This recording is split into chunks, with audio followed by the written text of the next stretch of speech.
Hey everyone, welcome back to our channel. If you're here, you're probably staring at your Dyson hair dryer blinking red and wondering what's going on. Don't worry. This is a common issue that can often be fixed at home with a few simple steps. Today, we're diving into how to troubleshoot and resolve that blinking red light on your 2025 Dyson model.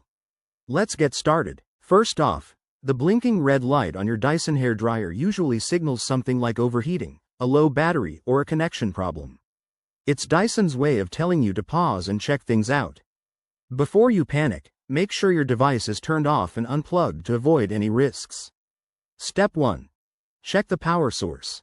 Plug your hair dryer into a different outlet or try a new cord if you have one. Sometimes, it's as simple as a faulty connection. If that doesn't work, move on to step 2. Let it cool down. Overheating is a big culprit, so give your Dyson a break for about 30 minutes to an hour. This often resets the issue. Next, try resetting the device. For the 2025 models, hold down the power button for 10 seconds while it's unplugged, then plug it back in and turn it on. If the blinking persists, it's time for step 3. Clean the filters. Dust and hair can build up, causing the dryer to overheat.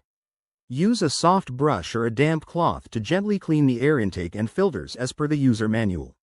If none of that helps, check for any software updates. Dyson's 2025 models might have app connectivity, so download the latest firmware via the Dyson app on your phone. Finally, if you're still seeing that red light, it's best to contact Dyson support. They can guide you through warranty options or send a replacement if needed. There you have it, a straightforward guide to fixing your Dyson hair dryer's blinking red light. Remember, always handle electrical devices with care to prevent accidents.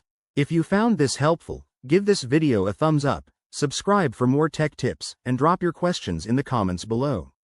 Thanks for watching, and see you next time.